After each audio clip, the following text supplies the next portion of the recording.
है जिसमें एक प्रश्न को 4 मेथड से बनाएंगे। चारों मेथड से हम लोग मासा निकालेंगे, एक बार में सारा क्लियर हो जाएगा। चलिए, तो आपके सामने प्रश्न है 12 और 18 का क्या निकाले? मासा और लासा। केवल मासा ज्ञात करें। इस आपका ये प्रश्न है, इस प्रश्न को 4 विधि से हम बना रहे हैं, जिसमें 2 विधि 10 में पढ़ना है। एक अभाज्य गुणनखंड विधि, एक यूक्लिड विभाजन एल्गोरिथम विधि, 2 विधि। तो लेकिन हम लोग को जानना पड़ेगा सारा। सबसे पहला विधि है गुणनखंड विधि, गुणनखंड विधि।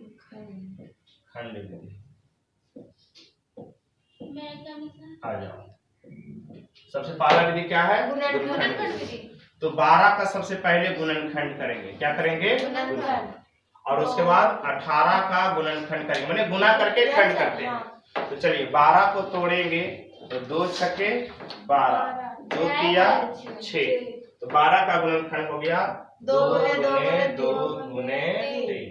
उसके बाद अगर हम 18 करते हैं गुणनखंड तो 2 नमा 18, 3 तिया 9, तो हो गया 2 गुने 3, ये हो गया गुणनखंड। उसके बाद इसका हम लोग क्या निकाल रहे हैं? मासा, यानी कि हाईएस्ट कॉमन फैक्टर निकाल रहे हैं। हाईएस्ट कॉमन फैक्टर सबसे पहले इसमें देखेंगे, जो कॉमन होता है वही उसका क्या हो जाता है? मासा। तो देखिए इसमें 2 मिल गया और इसमें क्या मिल गया? 3 मिल गया। 2 और क्या मिल गया? 3। तो इसका जो मासा हो गया आपका 3 हो गया। 2 गुना 3, तो क्या हो गया? 6। एक तो तरीका ये है गुणनखंड विधि से। दूसरा तरीका आपका ये है कि 12 का बताइए गुणनखंड क्या है।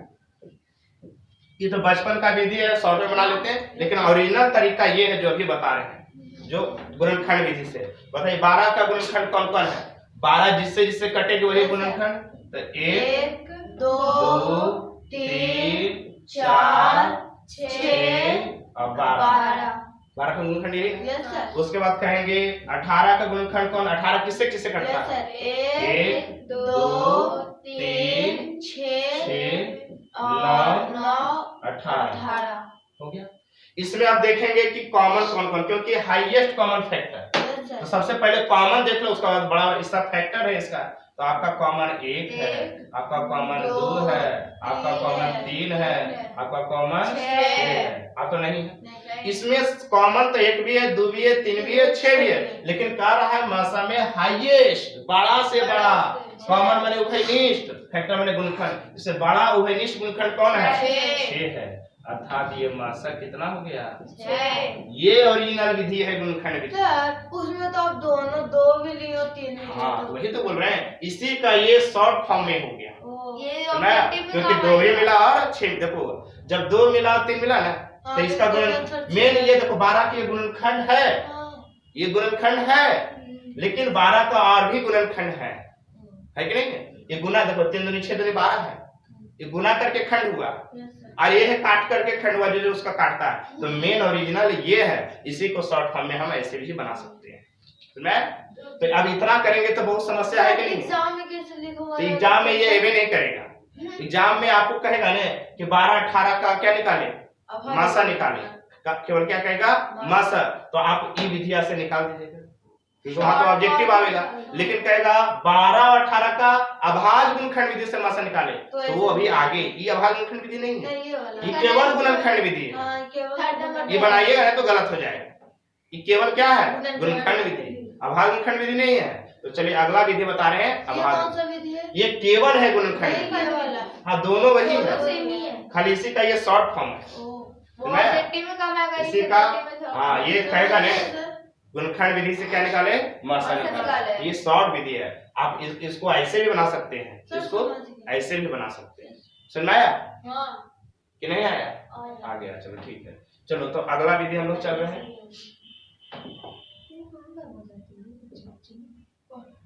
चलिए बातें नहीं, अब चलिए हम लोग दूसरा विधि देखते हैं। दूसरा विधि क्या है? अभाज्य गुणनखंड विधि, जो कि हम लोग क्लास 10 में पढ़ना है। अभाज्य गुणनखंड विधि। अब अभाज्य गुणनखंड विधि से कैसे हम लोग निकालते हैं मासा, थोड़ा सा समझिएगा। सबसे पहले तो संख्या का वही करेंगे, गुणनखंड करेंगे, उसी का ये स्टैंडर्ड है। तो संख्या का गुणनखंड करिए। 12 का गुणनखंड कौन हो गया? 2 गुना 2 गुना 3। उसके बाद 18 का गुणनखंड कौन हो गया? 2 गुना 3 गुना 3। अब इसको घात के रूप में बदलेंगे, पावर के रूप में। बताइए, 2 के पावर 2 गुने 3 के पावर 1, और इसमें 2 के पावर 1 गुने 3 के पावर 2। सर समझ गया, भाज्य गुणनखंड बोलेगा तो ये पावर में करेंगे। और इसमें मासा हम बताए थे कि मासा वही होता है जो सभी में मिले और कम घात वाला, और लासा वही होता है जो सभी में मिले और अधिक घात वाला। समझ आया? मासा होता है काटने वाला, लासा होता है कटने वाला। समझ आया? सर तो इसमें उल्टा हो रहा है ना? हाँ, हो रहा है उल्टा। ऐसे भी तो देखो, मासा का तो मान निकालना तो छोटा आवेगा या तो बराबर। मासा लासा में संबंध देखिएगा तो मासा और लासा में संबंध देखिएगा तो ये मासा छोटा होता है और लासा क्या होता है? बड़ा या बराबर भी हो सकता है। हाँ, अब बताइए। जैसे हम बताए थे कि 2 और 2 का अगर मासा निकालिए तब तो 2 ही आएगा, और लासा भी निकालिए तो ही आएगा। लेकिन 4 और 6 का मासा निकालिए, आ जाओ, तो मासा जब निकालिएगा तो आपका क्या होगा? 2 होगा। लेकिन जब लासा निकालिएगा इसका तो आपका क्या होगा? 6। तो यहाँ क्या चल रहा है? लासा 6 बड़ा और मासा छोटा। नाम है महत्तम लेकिन होता है छोटा, नाम है लासा लेकिन होता है बड़ा। तो बड़ा और बराबर दोनों हो सकता है। मासा लासा में रिलेशन है। तो मासा कहता है जो सभी में मिले और उसमें से कम घात वाला। इसमें 2 देखो दोनों में मिल रहा है, इसमें कम घात वाला कौन है? 2 के पावर 1। 3 देखो दोनों में मिल रहा है, इसमें कम है तो 3 के पावर 1। 2 के पावर 1 मतलब 2 और 3 के पावर 1 मतलब 3। 2 गुना 3 क्या हो गया? 6। उसके बाद क्लियर है कि नहीं? तो आपका दूसरा विधि आपको समझ में आ गया। पहला बताए केवल गुणनखंड विधि। पावर जुटता है ना? हाँ, वो अलग चीज है। यहाँ पर हम लोग घातांक करने नहीं पड़ रहे हैं, यहाँ मासा निकाल रहे हैं। तो पावर आप जोड़ सकते हैं, लेकिन ये पावर बेस सेम रहेगा तब पावर जोड़ता है। बेस सेम है। तो देखो, पहला बताए गुणनखंड विधि, जो बचपन का विधि था। संख्या को गुणनखंड करते थे, कहते थे 2 मिला और 3 मिला, तो 2 तिया 6 हुआ गुणनखंड विधि। ठीक, या तो इसको तोड़ करके जो बताते थे। और ये हुआ अभाज्य गुणनखंड विधि, जब पावर में चेंज करके बनावेंगे। अब मासा में कैसा घात वाला लेंगे? कम घात वाला, जो सभी में मिले और कम घात वाला। और लासा सभी में मिले और अधिक घात वाला। मांस मछली, मासा में मांस मछली कम खाइए, लासा में लस्सी ज्यादा खाइए। ठीक, इसका ट्रिक हो गया। चलिए अब हम आपके सामने तीसरा विधि लेकर के आ रहे हैं। कौन सा विधि? तीसरा। जितना आराम से हम पढ़ा रहे हैं उतना आराम से हम पूछेंगे भी और पीटेंगे भी। Yes sir. इसलिए ध्यान से पढ़िए। संजना बोल रही थी कि सर बहुत पीटते हैं। हम नहीं पीटते होगा सही में, लेकिन कभी कभी पीट देते हैं, बच्चा नहीं बताता है। चलिए, तो अब आप तीसरा विधि आपका आ गया। Yes sir. तीसरा विधि है भाग विधि। भाग विधि। कौन सा विधि? भाग विधि। भाग विधि से भी मासा निकाला जाता है। Yes sir. ये भी बचपन में बहुत। चलिए, ये भी बचपन का ही विधि है। हाँ। ठीक, तो सबसे पहले आप 12 लिखे और क्या लिखे? 18 लिख दिए। Yes sir. तो बड़का पढ़ेंगे कई बार में 18 है, ये उससे कम आएगा। 12 एकम 12, कितना बच गया? 6। फिर ये चीज आ जाता है यहाँ पर 2 छके 12, शेष क्या इधर क्या होगा? 2। तो ये हो गया 12 0। जब शेषफल 0 आ जाता है तब अंतिम भाजक ठीक क्या होता है उसका? मासा। तो मासा क्या हो गया?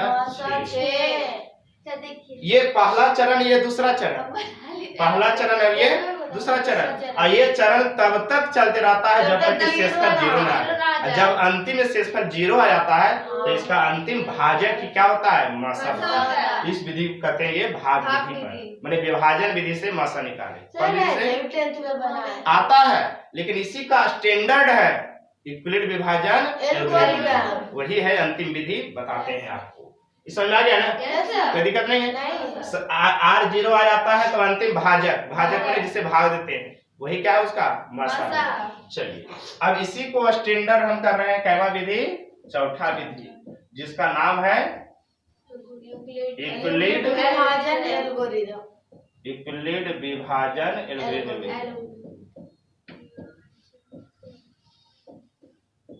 एल्गोरिदम सर वो क्या लिखा है एल्गोरिदम में सबसे लास्ट में? यूक्लिड विभाजन एल्गोरिदम द में है एल्गोरिदम विधि। अब कहेंगे एल्गोरिदम क्या है? गणित में एल्गोरिदम का मतलब क्या होता है? तो वैसा विधि जिसमें गणित को हल करने के लिए एक स्टेप बाय स्टेप बनाया जाता है, चरण बाय चरण बनाया जाता है, वही विधि को कहते हैं एल्गोरिदम विधि। जैसे गणित इस मैथ को बनाने के लिए पहला चरण चले, दूसरा चरण चले, ऐसे चलते रहते हैं और उसके बाद इस विधि से इसको हल करते हैं, वही विधि को कहते हैं एल्गोरिदम विधि, यानी एल्गोरिदम कहते हैं। तो कहेगा एल्गोरिदम क्या है? यह एक चरणबद्ध प्रक्रिया है, स्टेप बाय स्टेप क्या है? प्रक्रिया है, जिसके द्वारा एक विशेष प्रकार की समस्या को हल करने की विधि प्रदान करता है। एल्गोरिदम एक विधि है, वो कैसा विधि है? चरण बाय चरण, स्टेप बाय स्टेप कर रहे हैं। तो यह जो जिस भी मैथ को बनाने में स्टेप बाय स्टेप चलेंगे वो एल्गोरिदम विधि होगा। तो यहाँ पे भी देखिए स्टेप बाय स्टेप चलते हैं, तो ये एल्गोरिदम विधि है। ये सुपरिभाषित है, ये डिफाइन किया हुआ है, ए बराबर BQ प्लस आर ही आएगा।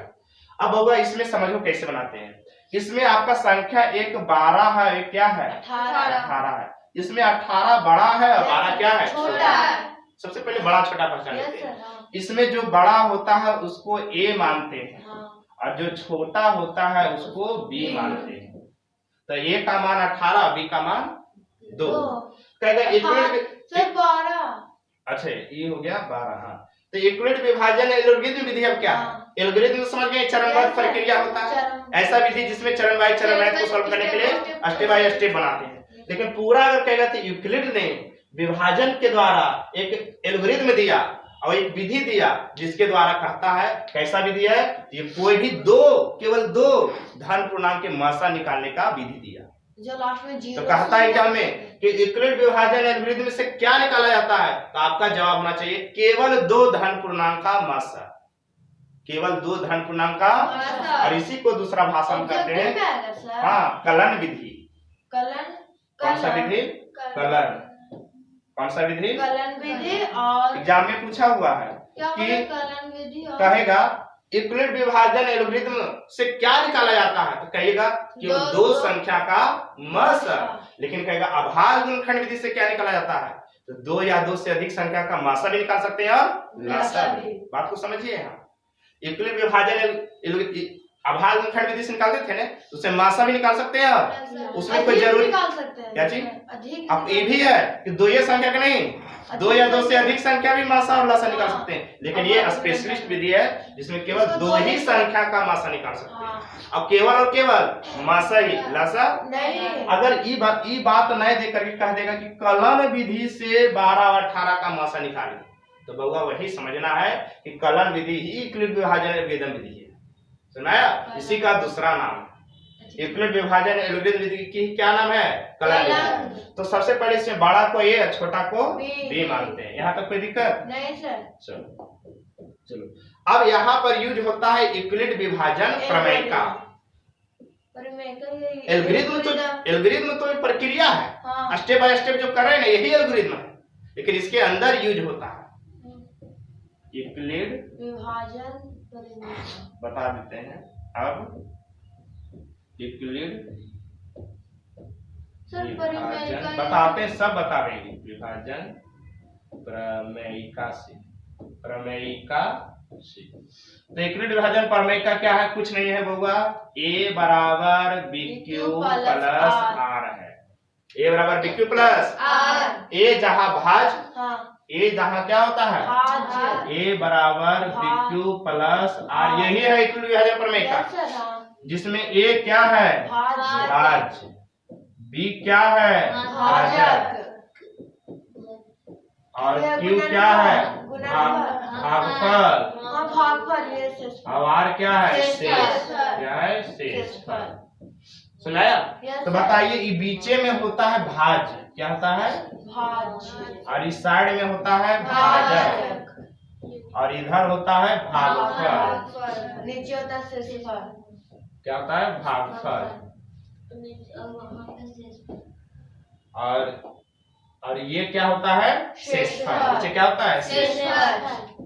अब भाज्य को बोलते हैं ए, तो कहेंगे ए है। ए का मान बोलो कितना है, बैठा हो भाज्य है, तो बीचे में ए कितना, 18। और भाजक बी, भाजक क्या होता है, बी, तो बी से बाएं, बी बाएं रहेगा, ए रहेगा बीचे में, बी रहेगा बाएं, भाजक जो होता है। तो भाजक का मान कितना है, 2। 12 सर। हाँ, भाजक कितना है, 12। उसके बाद देखिए क्यू, क्यू क्या होता है, भागफल, क्यूटेंट नहीं कहते हैं, क्यूटेंट। तो क्यूटेंट भागफल, भागफल का मान कितना आया था, 1 प्लस आर रिमाइंडर, रिमाइंडर कितना है, 6। ये पहला चरण हुआ। Yes sir. अब देखिए दूसरा चरण, अब फिर एक नया चरण बन गया, बन गया। Yes sir. हाँ, तो आप बोलो ए का मान इसमें कितना है, ए कहाँ होता है, बीच में 12 है। तो ए का मान अब कितना है, 12 सर। हाँ, यहाँ पे अच्छा ए का मान 12 हो गया दूसरा चरण में। अब बी का मान 6 और क्यू का मान 2 प्लस और आर का मान 0। तो जब शेषफल 0 आ जाता है तो अंतिम भाजक क्या होता है, मसर।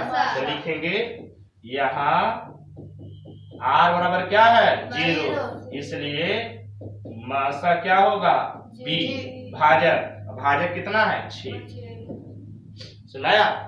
तो जब ए बराबर BQ प्लस आर में आर 0 हो तो भाजक बी ही क्या होता है, मसा। एकदम चीजों को समझ लीजिए। ए बराबर BQ प्लस आर में आर क्या हो, 0 हो तो मासा क्या होता है, भाजक बी। भाजक क्या होता है, बी। बोले यहाँ तक समझ में आ गया। तो मासा निकालने का आपको हम अभी बताए हैं 4 विधियां। कुल मिला के कई विधि, 4 विधि। पहला गुणनखंड विधि, दूसरा अभाज्य गुणनखंड विधि, तीसरा भाग विधि, और चौथा यूक्लिड विभाजन एल्गोरिथम विधि। सर सबसे पूछिए, चीजों को समझ में आ गया। कई मिनट के हुआ था।